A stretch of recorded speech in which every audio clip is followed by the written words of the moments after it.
y a déjà plusieurs années, la communauté de communes a repris une quarantaine d'hectares, alors en deux fois, pour développer une zone d'activité autour du péage de l'autoroute et autour de l'usine Poujoula. Le développement n'avait toujours pas vu le jour pour une partie de ces 40 hectares, une vingtaine d'hectares. Mais par contre, les terres étaient déjà réquisitionnées et étaient restées en inculte. L'environnement est passé par là, et pas de chance pour l'agriculture. Ils ont trouvé 2 ou 3 nids de busards. Alors voilà les complications pour nous, qui commencent, quoi. Pour la communauté de communes, pour qu'elle puisse faire son développement économique sur la zone, il faut qu'elle compense les terres en inculte par d'autres terres agricoles avec des compensations environnementales. Alors je vous laisse faire le bilan. 40 hectares de réquisitionnés, donc 20 perdus dans un premier temps, les 20 autres en inculte, et encore 20 pour compenser. Donc ça fait quand même 60 hectares de perdus. De plus, chez nous, il y a de plus en plus d'agriculture biologique sur notre canton. Alors c'est certainement très bien, il en faut, comme je le disais l'année dernière, je crois bien, mais la politique fait que l'attribution du foncier se fait plus facilement en bio, et en plus, lorsque les terres bio se libèrent, elles doivent être réattribuées obligatoirement à des bio. Alors pourquoi tout va dans le même sens? Où est la liberté d'expression ou d'entreprendre? Tous ces points ne favorisent pas l'installation sur notre canton. Si les jeunes ou les exploitations à conforter ne répondent pas à ces critères, ils ou elles n'ont pas le droit d'évoluer ou de se développer. Je pense qu'il y a de la place pour tous et pour tous les types de production. Messieurs et mesdames les politiques et décideurs, faites-nous confiance, ne dépensez pas l'argent dans des actions inutiles. Nous avons encore les pieds sur terre, nous savons travailler, nous sommes raisonnables et travaillons raisonnablement. Arrêtez de nous mettre des contraintes qui ne tiennent pas debout et ne nous démotivez pas. Laissez-nous exercer notre passion. J'ai oublié quelque chose qui a son importance, l'histoire de reprise de terre autour du péage et de Poujoula. C'est une histoire de 200 ou 300 000 euros. Alors, est-ce qu'on en a les moyens aujourd'hui, quoi ? À Chefboutonne, ce qui permet de nous réunir le plus souvent, ce sont, comme à beaucoup d'endroits, les problèmes de structure. Ce qui nous révolte, ce sont les façons de procéder d'agriculteurs, de propriétaires, avec peut-être la collaboration de certains notaires qui font tout et qui y parviennent pour détourner le contrôle des structures. Nous n'étudions que les demandes moindres et les dossiers importants nous échappent. Parfois, nous en arrivons à nous demander s'il est bon de continuer.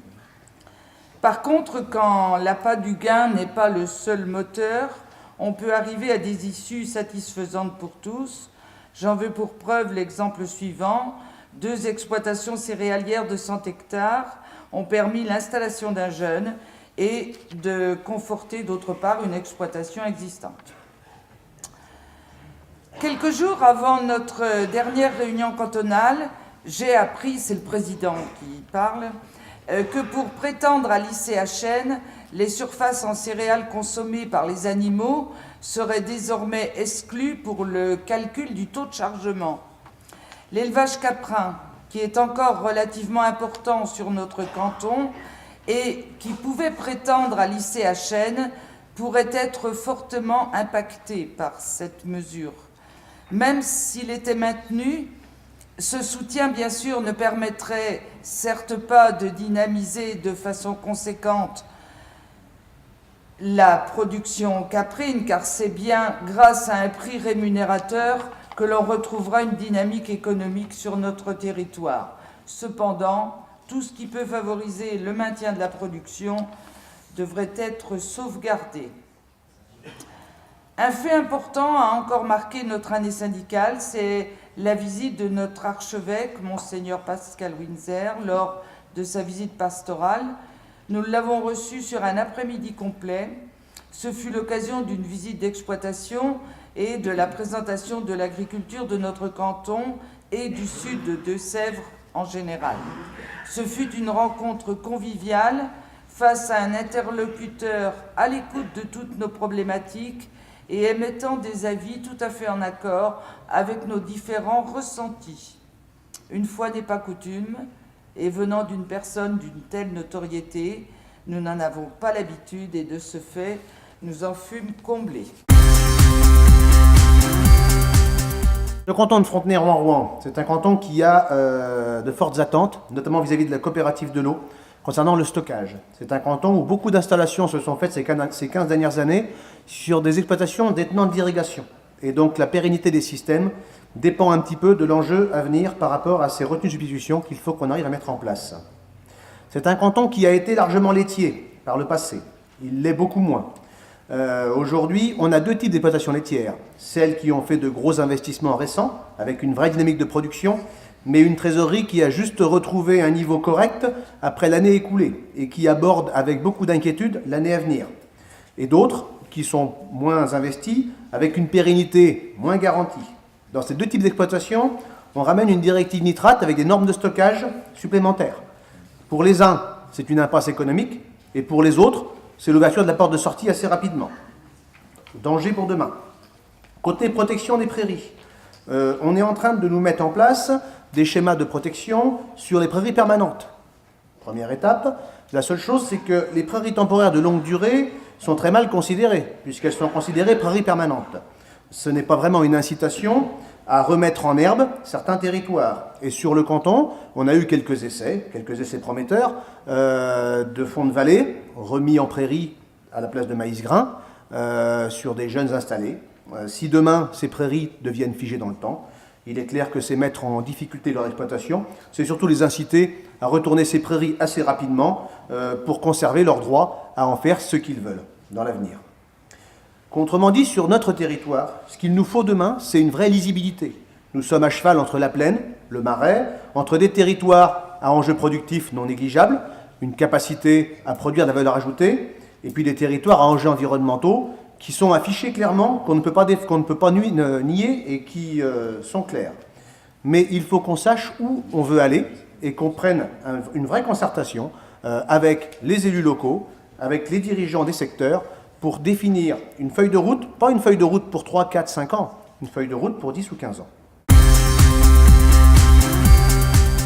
Le canton de Collonges-sur-l'Autise est comme le département en longueur, c'est-à-dire au sud une zone de plaine et au nord une zone de gâtine, plus élevage. Bon, l'année dernière, je vous avais relaté quelques faits, installation avec construction de hors-sol. Oui, parce que la zone vers Saint-Pompin, la zone sud, est en ZPS sous terme. Bon, il y a eu souci, il y a eu des refus de permis de construire, dont l'un a entraîné l'arrêt définitif de l'installation du jeune parce qu'il se trouve maintenant hors délai dans son parcours. Et puis l'autre, il a dû modifier sa construction. Il a déposé une nouvelle demande, mais bon, une nouvelle demande acceptée, mais le bâtiment pour l'instant n'est pas encore construit à ce jour. Alors, un autre problème différent, c'est toujours une construction, c'est sur la commune de Hardin. C'est un jeune qui, avec qui veut s'installer, qui s'installe avec une demande de permis de construire pour un bâtiment à veau. Son permis est accepté, mais au démarrage des travaux, tollé des voisins qui ne sont pas d'accord et qui manifestent. Et le jeune, qui a préféré plutôt refaire une nouvelle demande de permis de construire sur un emplacement différent. Bon, apparemment, il aurait la bénédiction des voisins. Enfin bon, c'est à voir. Oui. Bon, verrons. Et puis après, je vais vous parler des MAET, parce que le canton de Coulonges, il est en site Natura 2000, Autise, la vallée d'Autise. Bon, sur la dernière année, il y a eu 1770 hectares d'engagés, ce qui correspond environ à 15% du territoire possible. C'est correct, même c'est très bien. Bon, maintenant avec les nouvelles MAE système, avec des réductions, avec des tarifs de baisse à 100 € hectare, avec des contraintes nettement supérieures, je ne suis pas persuadé qu'il y aura autant de faveurs. Voilà. Et de là, si il y a les zones humides aussi, prospection des zones humides qui se font, sur le canton. Cela se passe plus ou moins bien. Les agriculteurs ont peur des contraintes zone humide, surtout qu'est-ce qu'elles vont devenir. Voilà, est-ce qu'on pourra les labourer? Est-ce qu'on pourra les... Hein? Bon, mais après, il y a d'autres éleveurs, ils ont dit, avec la nouvelle MAE, il y a des aides qui sont pas négligeables non plus. Hein. Il y a une aide à 296 € hectare pour les zones humides. Alors, est-ce que ça peut être bon à prendre? On ne sait pas. C'est à voir. Je vais vous présenter les difficultés rencontrées sur notre canton d'Argenton-les-Vallées. Nous les avons classées sous 3 paragraphes. La première, on va dire qu'elle est d'ordre géopolitique, entre guillemets. Le découpage aberrant des cantons. Après avoir scindé notre intercommunalité, il aurait été trop simple de formater les nouveaux cantons au contour des nouvelles intercos. Et nous voilà dans un immense canton rural, encerclant Thouars, la citadine, bref, bel esprit d'unité. Et les conséquences paraissent apocalyptiques pour nos impôts fonciers à venir. La deuxième difficulté, la gestion de nos espaces. Nous demandons le droit de créer de simples réserves d'eau prélevées sur des périodes d'abondance pour l'utiliser en temps de pénurie. Mais là, nous rencontrons certaines obstructions administratives. Nous voulons aussi être reconnus pour notre gestion des zones naturelles difficiles. Nous attendons des clarifications pour la prise en compte des surfaces, notamment landes et prairies naturelles, en zone Natura 2000 notamment, dans la nouvelle PAC. Enfin, nous ne voulons plus voir nos terres gaspillées en aménagement urbain et autres structures routières. Il s'agit de notre outil de production, nous partageons l'espace, mais nous voulons que notre métier soit respecté. Pour finir, venons-en à nos relations avec l'administration. On nous impose toujours plus de normes, avant que les dernières ne soient appliquées, et souvent plus contraignantes que chez nos voisins européens. Bien sûr, nous voudrions tous embaucher secrétaires et autres conseillers techniques. Mais nous ne sommes pas directeurs de supermarchés et nos marges ne nous le permettent pas. Nous proposons de prendre aussi quelques stagiaires de l'administration lors de la réalisation de la prophylaxie tuberculose, pour qu'ils apprécient la difficulté, la pénibilité et la dangerosité du chantier. Ce n'est pas quelque chose d'anodin. Nous sommes malheureusement concernés, nous ne le souhaitons à personne. Pour finir, venons-en à la bien mal nommée cotisation volontaire obligatoire pour nos éleveurs caprins. Nos éleveurs ont reçu une facture 8 fois supérieure aux années passées. Et aujourd'hui, la menace de ne pas envoyer les camions d'équarrissage si cette facture n'est pas acquittée. Pour nous, c'est le service public d'équarrissage qui est obligatoire. Donc moi je vais vous parler de tous les problèmes qui sont liés à l'agriculture comme dans tous les cantons, mais un tout particulier qui a été d'ailleurs assez médiatisé. Vous avez tous souvent de l'affaire Oliody-Pirouti, ou pour certains l'affaire Pelletier, qui sont donc une ferme qui est voisine à la mienne. Alors je vais vous citer un peu l'exploitation, c'est autour de 110 hectares. Le cédant avait 2 pôles d'exploitation. Propriétaire sur une trentaine d'hectares et un autre propriétaire sur 70 hectares. Voilà. Donc nous venons de rencontrer une situation concernant tous les problèmes liés au foncier. Je pense qu'en matière de transmission aujourd'hui, on ne peut pas faire pire. Ça c'est clair. Cette situation par laquelle quasi tous les moyens ont été mis en œuvre pour une bonne transmission-installation ont tous échoué. Ceci ayant commencé par le cédant. Malgré la possibilité d'installer un jeune, il n'a pas su faire le lien entre la cession de son activité et l'installation du jeune. Nous pouvons déplorer le manque d'accompagnement au cédant, ayant créé une rupture entre la cessation du bail, c'est-à-dire que le cédant a transmis son arrêté d'exploiter au propriétaire, mais le jeune n'était pas prêt. Alors, peut-être que les banques n'ont pas fait le nécessaire non plus pour aider à ce que ça aille plus vite. Enfin, résultat, il y a eu la rupture, d'où une faille dans le problème d'autorisation d'exploiter. On verra ça un peu plus tard. Je pense que les accompagnements aux cédants lors d'une transmission devraient être renforcés. Un autre point important qui n'a pas fonctionné, c'est la cohésion entre le cédant, le propriétaire et le jeune. Le propriétaire n'a pas été très sensibilisé à la transmission de ses terres au profit d'un jeune. Et dans notre histoire, le propriétaire a mandaté la location de son bien à un tiers, qui malheureusement avait peu d'affinité avec le cédant et sa famille, et le jeune. Nous sommes retrouvés dans la situation où le mandataire a privilégié un agriculteur venant d'une commune de plus de 20 km. Je dirais plutôt une famille ayant déjà une large suffisance dans le domaine foncier.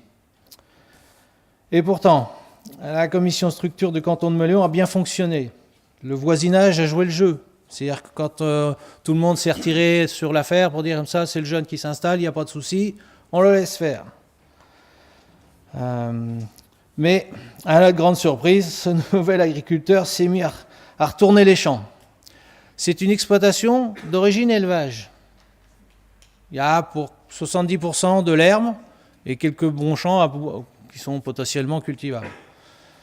Ce nouvel exploitant est arrivé, il a dit, moi je prends les charrues, je laboure tout. Les coteaux, les prés de rivière, les prés moi j'ai 47 ans, j'ai jamais vu retourner ces prés-là. Il a tout labouré. Il a fait 65 hectares de maïs. Si vous connaissez un petit peu les origines de Neuilly-les-Aubiers, faire du maïs à Neuilly-les-Aubiers, c'est pas gagné. Et il a eu de la chance, hein. Il est tombé sur la bonne année. Enfin bon, c'était pour faire du maïs grain. C'est comme ça. Nous étions partagés entre quand même écœurement, colère et incompréhension. Alors que dire de cette situation ? L'agrandissement est-il la seule voie ? Pourquoi nos services n'ont pas fonctionné ? L'administration ? Pourquoi la règle de demande d'autorisation d'exploiter était bafouée par une norme ? Alors on va dire la norme des 80 hectares. Hein, vous êtes en dessous une exploitation de 80 hectares, vous reprenez toute l'exploitation, parce que comme là il y a eu rupture, le site d'exploitation se trouvait plutôt isolé, eh ben vous n'êtes pas obligé de la demander. C'est le top. Hein. Par ailleurs, j'aimerais bien savoir si au niveau de l'administration, il en existe d'autres comme ça. Heureusement ou malheureusement, un vent de manifestation s'est soulevé. Et nous pouvons nous féliciter du rapprochement des syndicats et d'autres agriculteurs pour montrer notre mécontentement.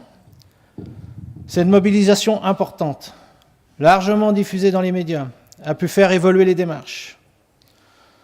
Je vais dire aujourd'hui, le résultat il est plutôt mitigé, car le cédant n'a toujours pas transmis le reste de son exploitation.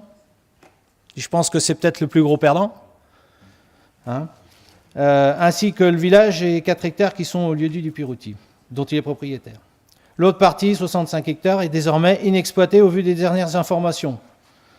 J'informerai aussi que sur la commune, une autre exploitation est dans cette situation de friche depuis plusieurs mois, avec un contexte un peu similaire, et que l'organisme SAFER peine à se démêler du problème. Hein, ça aussi, c'est un sacré... Excusez-moi du terme. Ouais, je vais finir. Bon, c'est un gros souci parce que la SAFER, elle n'arrive pas à se démêler de ce problème-là. C'est un industriel qui a voulu reprendre des terres, qui met en procès la SAFER et qu'on ne peut pas transmettre. Et aujourd'hui, c'est une friche avec des acacias ou comme ça ne peut pas durer. Il faudra trouver un problème. Il faudra trouver une solution. Il y en a tellement de problèmes.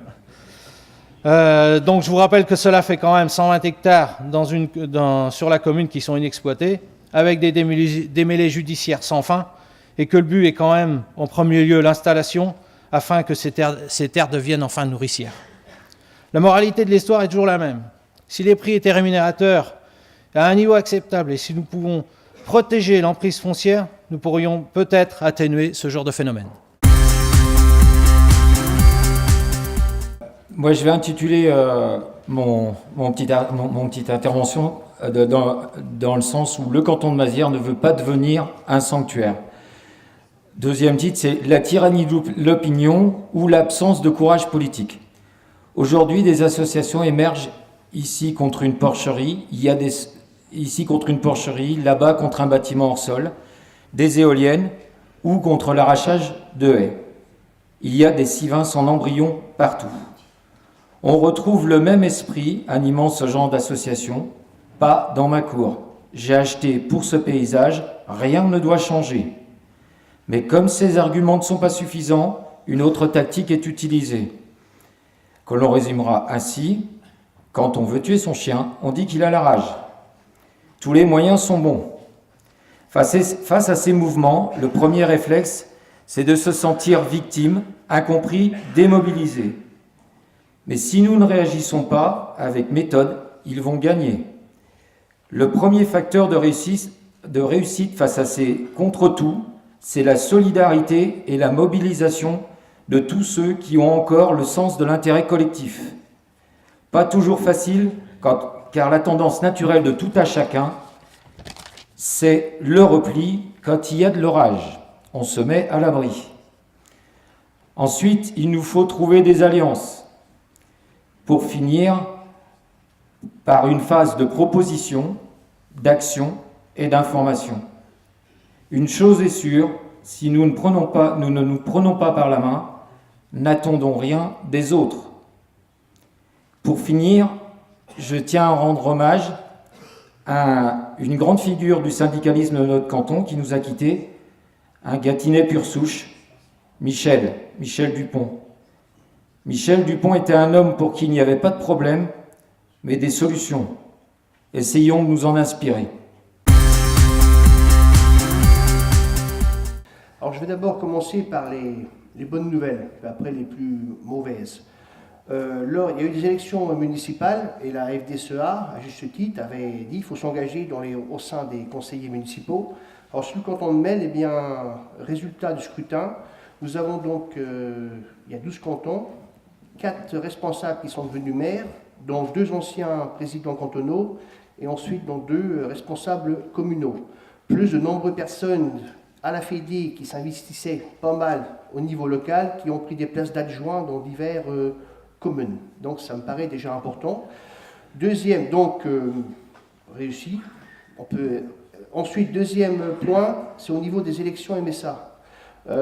Lorsqu'il a fallu trouver des délégués, eh bien, on a fait une réunion et il en fallait 12. Et quasiment le soir même, on a presque trouvé 13 ou 14 ou 15. Donc il a fallu dire à 2 ou 3 personnes après, eh bien, de ne pas, qu'ils ne pouvaient pas être candidats. Mais ceci dit, ça s'est passé sans aucun problème.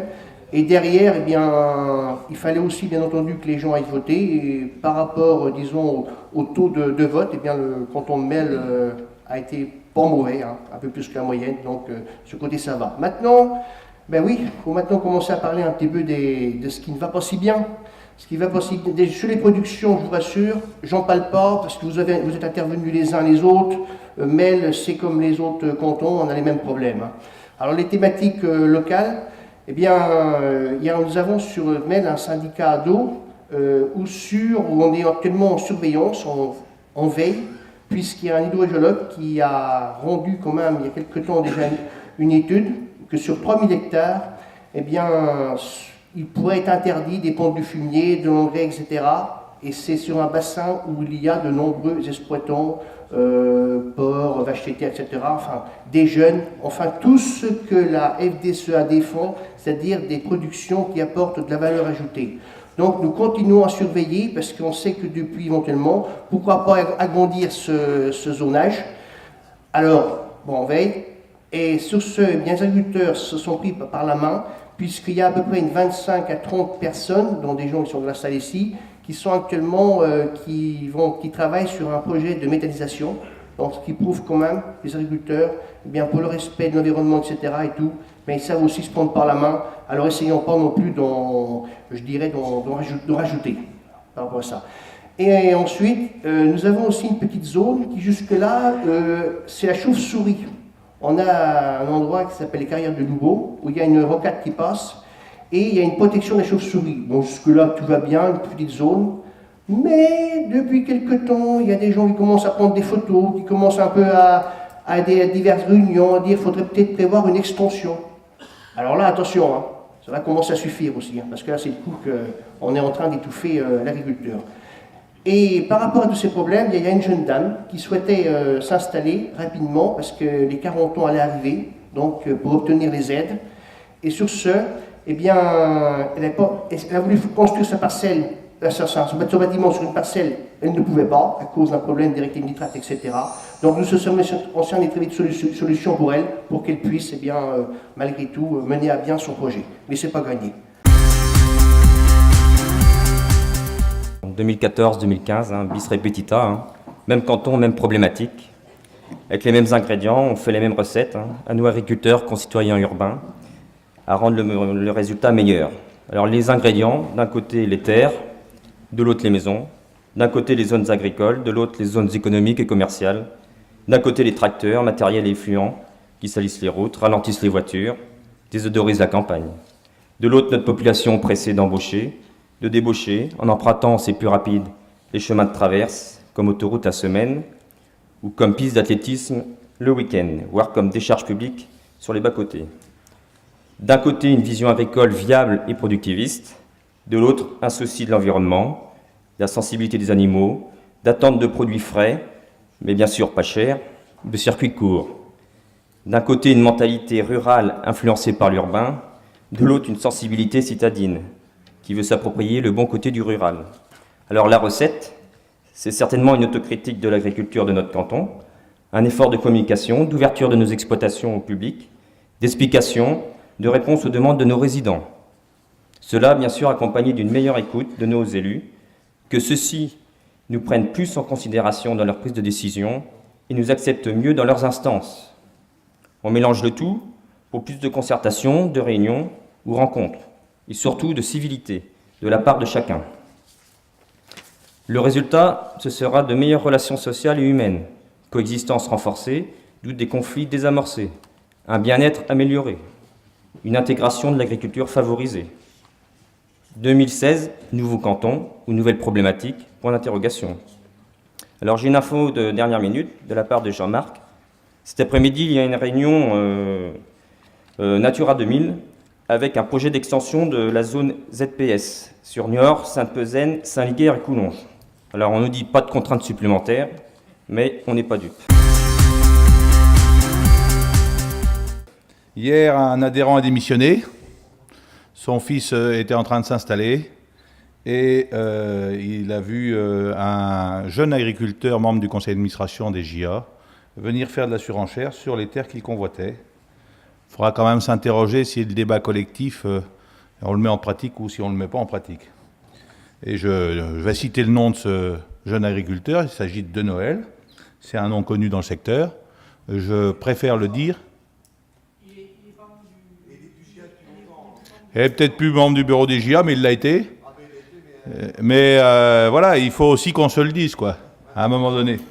Et je continuerai de citer les noms, parce que faut qu'on arrête de prendre des décisions ensemble, d'essayer de gérer collectivement les choses, et ensuite de ne pas appliquer sur le terrain. Et à un moment donné, je pense qu'il faudra qu'on publie les noms des propriétaires et les noms des exploitants qui ne jouent pas le jeu sur le terrain de l'installation. Et puisqu'on n'a pas de mesures capables avec l'administration de mettre en place les choses, et on voit bien qu'on est stérile là-dessus, on n'arrive pas à mettre en place les choses, eh bien il faudra commencer à citer les gens et à dénoncer les noms. Deuxième sujet, alors sur l'installation, il y a plein d'autres projets dans le canton, mais on voit bien que le dossier foncier ne nous occupe pas, parce que tout le monde fait des sociétés, des systèmes et des machins, et on gère les dossiers où il y a 2 hectares à transmettre, qui sont les terres de propriété de famille, etc. Et on ne voit pas les autres dossiers. Donc c'est un vrai sujet et je suis content que la FNSA 79 ait pris le thème de la transmission et de l'installation. Il y a un vrai sujet sur la transmission, mais il y a un vrai sujet sur l'installation. Deuxième point, dans notre secteur, on fait de l'élevage, comme beaucoup en Poitou-Charentes, de l'élevage avec des grandes cultures. Et donc les MAE systèmes, les MAEC, il n'y en a pas une qui convient à nos types d'exploitation. Hier, on a eu le débat à la FNSA sur le sujet avec des gens du ministère et on s'aperçoit que toutes les zones intermédiaires n'ont pas de MAE système ou de MAE zone intermédiaire qui correspondent à nos besoins. C'est pas rassurant et pour continuer sur la PAC, mais malheureusement, on va devoir engager nos exploitations sans connaître les règles du jeu. C'est comme si on démarrait le match sans savoir que c'est pas le but inscrit qui compte, mais c'est celui qu'on prend. Et là, il y a un vrai sujet. il y a un vrai sujet parce qu'on nous dit vous engagerez vos exploitations et demain on vous dira les règles et si vous n'êtes pas d'accord avec les règles, vous pourrez revenir en arrière. Eh bien, chez moi, sur une commune à côté, ZPS, toutes les terres en engagement MAE sont labourées et il n'y aura plus de MAE sur ce secteur-là. Il y a en plus un projet d'aménagement, ce qui fait que le problème va être vite réglé. C'est un aménagement par échange amiable. Et aujourd'hui, je pense que la région va avoir des disponibilités sur les fonds MAE et je suis très interrogatif sur ce qu'on va en faire. Je pense qu'on va les donner aux communes pour faire de l'aménagement du territoire et pas aux agriculteurs et que ça va quand même être un sacré problème. Dernier point, c'est l'animation du canton. Il va falloir se poser la question de quel canton, de quel territoire on anime, et est-ce qu'on anime plus la question des communautés d'agglomération ou des zones des communautés de communes, plutôt que de garder un système électoral par canton, qui correspond peut-être à notre structure aujourd'hui, mais qui ne correspond pas du tout aux zones d'animation. Et ça, c'est un vrai sujet. Et dernier point, remercier Guy Janière qui participe à l'animation du canton et qui a organisé un voyage pour visiter l'usine de Massey Ferguson à Beauvais et qui a permis aussi de dynamiser un peu l'animation du canton. J'aurais pu vous parler de la décevante courbe du prix du lait de vache au deuxième trimestre. J'aurais pu vous parler de l'incompréhensible situation de la filière caprine. J'aurais pu vous parler des mauvais cours de la viande bovine. J'aurais pu vous parler du contraste permanent entre les cours des céréales et le prix de l'aliment. J'aurais aussi pu vous parler des contraintes draconiennes du périmètre approché du syndicat d'eau de la Corbelière. J'aurais pu vous parler de l'impossibilité pour la quasi-totalité des éleveurs de prétendre aux nouvelles MAEC. Eh bien non. Je suis venu vous parler d'une naissance, mais pas de ma nouvelle situation familiale, je vous rassure. Je suis venu vous parler d'un événement qu'aucun autre canton ne peut se vanter à cette tribune. Je suis venu vous parler d'un moment historique, on ne peut plus en phase avec le thème du congrès. En effet, hier, 19 février 2015, s'est constituée la première structure locale JA du Saint-Mexantais.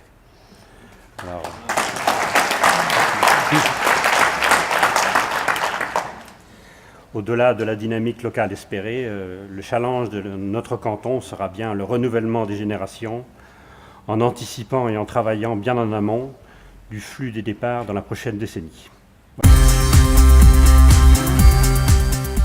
Je vais aborder un sujet que peu connaissent bien dans l'assistance.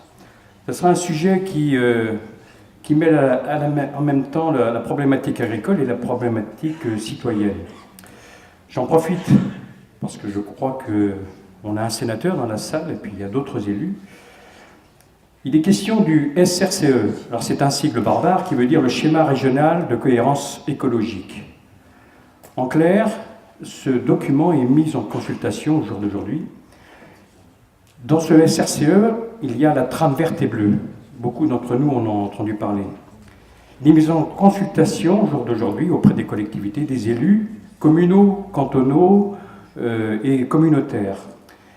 On demande ni plus ni moins de transcrire dans les documents d'urbanisme, c'est-à-dire les PLU, ou les PLUI, quand il y en a quelques-uns, de traduire précisément, non pas la prise en compte, mais une prise en compte prescriptive, depuis que la loi Macron est passée, dans les documents d'urbanisme. En clair, c'est de bien zoner les corridors écologiques, ça c'est une chose, mais ce qui est beaucoup plus grave, c'est de bien marquer les réseaux de biodiversité. Ça impliquera des contraintes, c'est-à-dire qu'il va être laissé à l'appréciation des maires, de certains maires, de mettre la totalité de ce qui a été présenté. C'est un travail qui a été réalisé par l'administration, parce que j'ai assisté moi-même à plusieurs présentations au niveau départemental comme au niveau régional. C'est de mettre ces zones-là dans les documents d'urbanisme avec des prescriptions, c'est-à-dire des contraintes, et notamment en direction de l'activité économique. Ce n'est pas qu'une histoire agricole, c'est beaucoup plus large que ça. Ça impliquera des contraintes envers tout ce qui est économique, industriel, artisanat et agricole.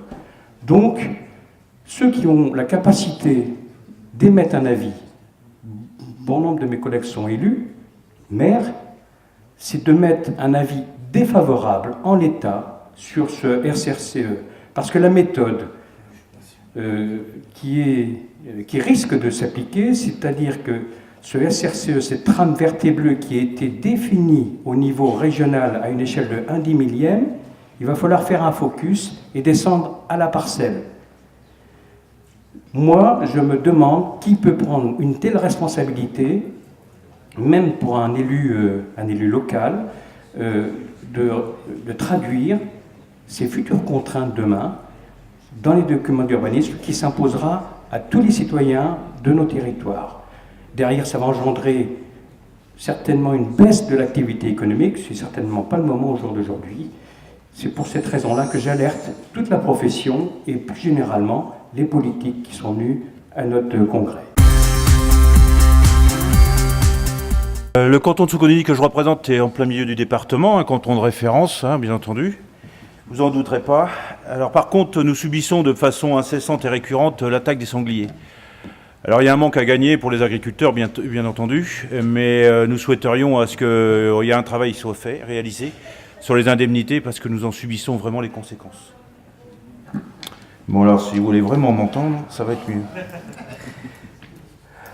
Nous subissons aussi depuis plusieurs années des vols de petits outils, mais aussi des vols d'animaux. Alors principalement des moutons, une douzaine l'an dernier, une quinzaine cette année. Mais que fait la gendarmerie, hein ? Nous nous confrontons aussi à une problématique de relation avec les nouveaux élus. Ils sont très attachés à la sécurité routière. Ils souhaitent que les véhicules traversent nos bourgs de façon lente. Alors ils dirigent des ralentisseurs, des monticules, des buttes, des montagnes, ou rétrécissent les rues, en fin de compte on en arrive à des venelles. Nos matériels agricoles ne sont absolument pas adaptés à ces situations. Il arrive qu'ils soient détruits, volontairement ou pas, lors de nos passages.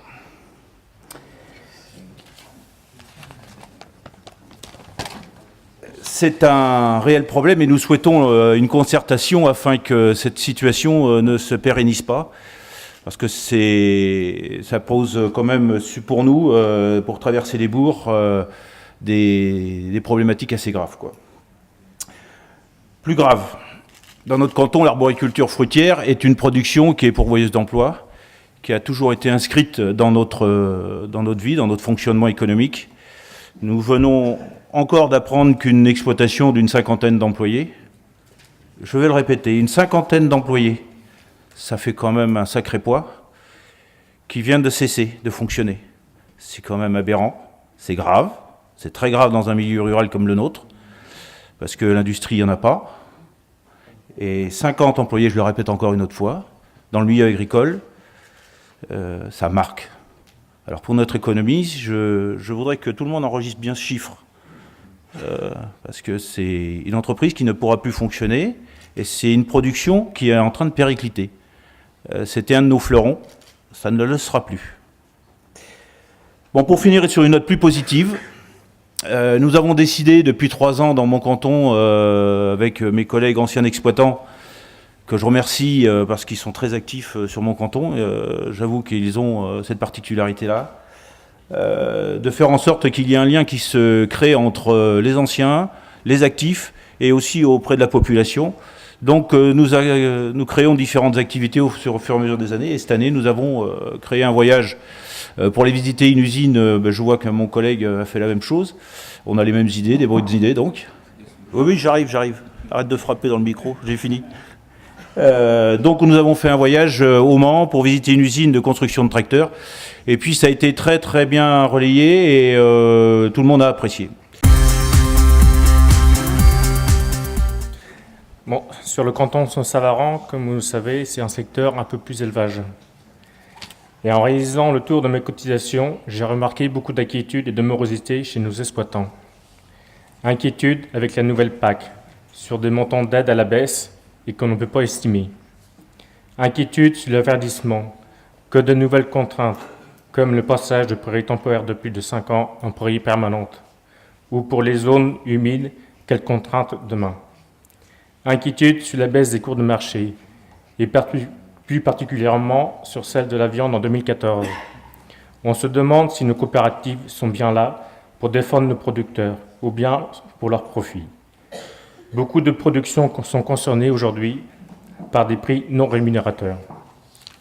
Et quand des projets de bâtiments agricoles sont là, ou pour une demande d'autorisation d'exploiter, la peur du refus, du voisinage et des opposants du monde agricole. Et quand l'administration ne fait pas des siennes, 18 mois pour délivrer un permis de construire pour un simple hangar à fourrage. Faut-il des dessous de table pour accélérer les projets? Voilà une partie des soucis quotidiens. Pour redonner de l'espoir aux agriculteurs, il est urgent d'avoir une hausse des prix, que l'administration, les politiques soutiennent l'agriculture et les projets. Et il est bien plus facile de résoudre les problèmes quand la rémunération est là. Que l'agriculture, qui est en constante évolution, est un acteur économique important de nos territoires, qui plus est dans un département rural comme le nôtre. Pour finir, je voudrais remercier Christian David. Un petit mot pour toi, Christian, quand même. Tu as laissé ta place de président de canton de Thouars. Après une quinzaine d'années passées comme président, quand même, tu as décidé de prendre du recul pour préparer la transmission de ton exploitation. Ça tombe bien, c'est le thème de l'Assemblée Générale aujourd'hui. Je te souhaite bonne chance pour la suite et encore merci à toi. Lezay, canton marqué par la grêle dans la nuit du 8 au 9 juin 2014 sur 3 communes, Chez, Chenay et Sevray. Des cultures touchées jusqu'à 90-95% de pertes. Un grand nombre d'agriculteurs n'étaient pas assurés. Le seul dédommagement financier viendra par le dégrèvement de la taxe foncière. Face aux aléas climatiques de plus en plus fréquents, une assurance tempête-grêle semble souhaitable, voire l'offre groupée de la FNSEA. La vie de notre canton passe aussi par les JA, un concours de labour en août avec une dynamique très forte et le soutien des adhérents actifs de la FNSEA. Cette année, il est prévu à Vanzay le 2 août. Enfin, j'ai assisté à l'AG des anciens à Lezay cette année. Ils sont toujours très préoccupés par la retraite, mais aussi par leur voyage. 2 quarts. Notons qu'une aide de l'Agence nationale des chèques vacances d'environ 180 € permet aux plus défavorisés d'y assister. Enfin, ce canton doit-il être leader de la biodiversité en condamnant l'élevage? La protection de l'outarde, oiseau de plaine, devient une menace pour l'agriculture de notre canton.